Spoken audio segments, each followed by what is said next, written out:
Busy, busy, busy, busy, busy since the last episode. I feel like I haven't made one in a while.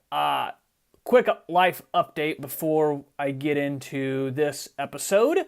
We had the entire release of April, which went extremely well with our short sleeves and long sleeves.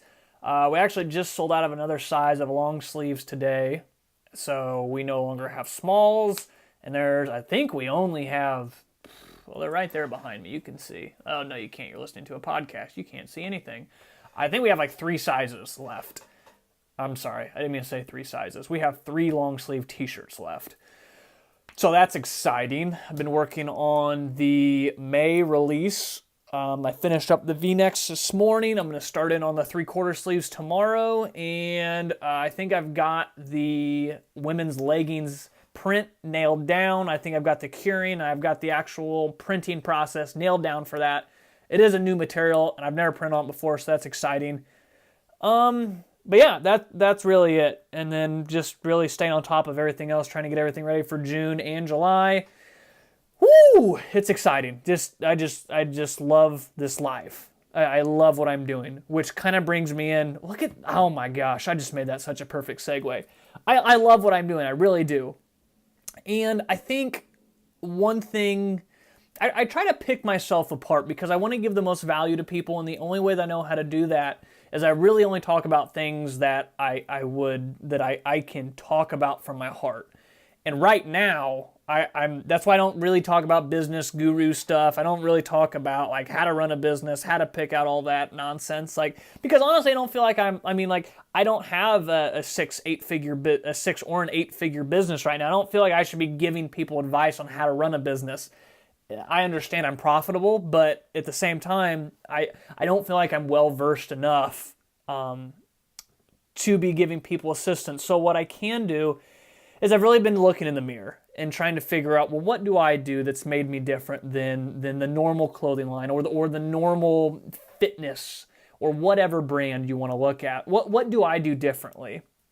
And one thing that stood out is this little, it's almost like a little catchphrase in my mind, and it all goes back to being grateful for what you have. But I think that at my core, I truly understand that something is better than nothing. Like where we're at right now, and let's get real. Let's get real on this podcast, because that's what I want to do for you guys, because I love you. Let's get real. Let's talk about money. So money is definitely a huge stressor for both Laura and I, both in our personal life and with this clothing line.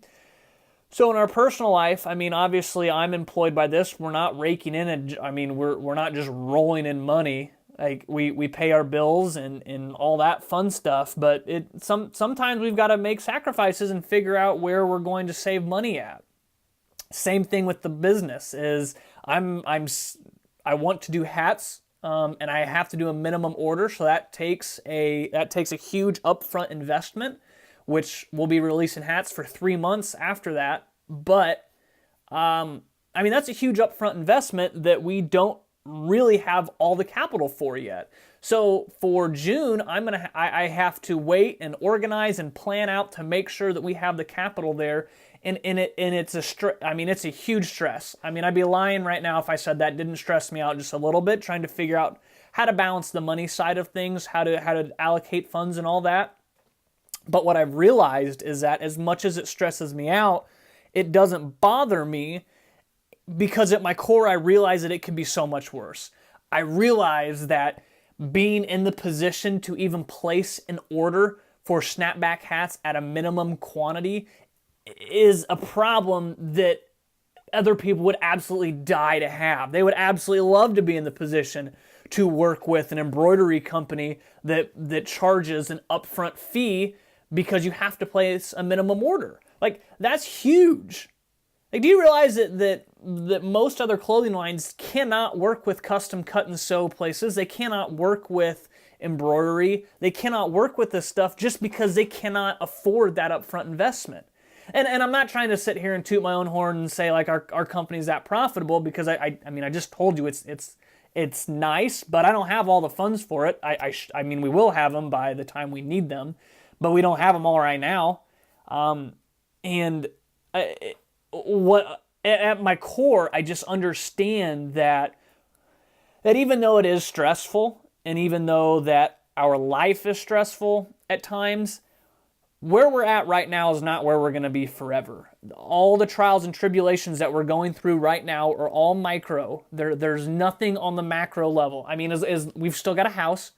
I'm still in good health. Laura's still in good health. Our dog's still in good health. All my friends and family, I have an amazing team. Like, it could be so much worse than this. And everything right there, that's all something, which is better than nothing. Because I mean, if you want to look at it that way, I don't want to be morbid, but I mean, we could lose the house.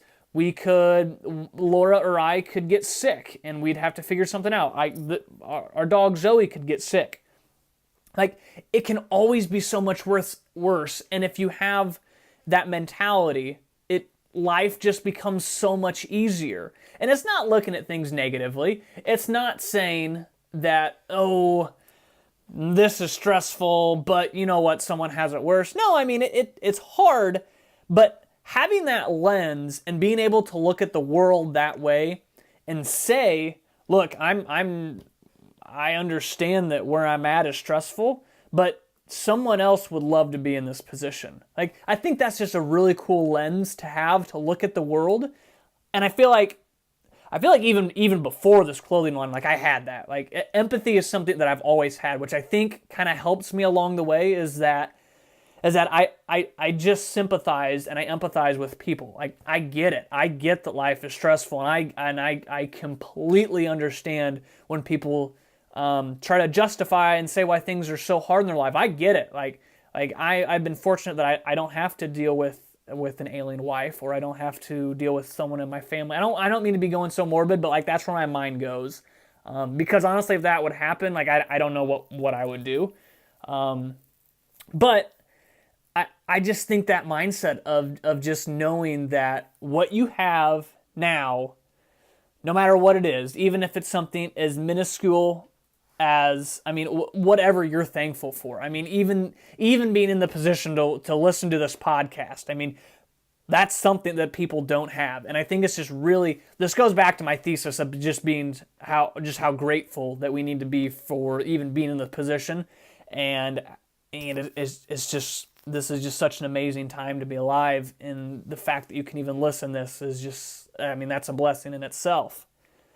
But I think the overall thesis of why I am here and what keeps me going even when I have stressful situations with the business, with life, with relationships, with anything, is that I understand at my core that something is better than nothing.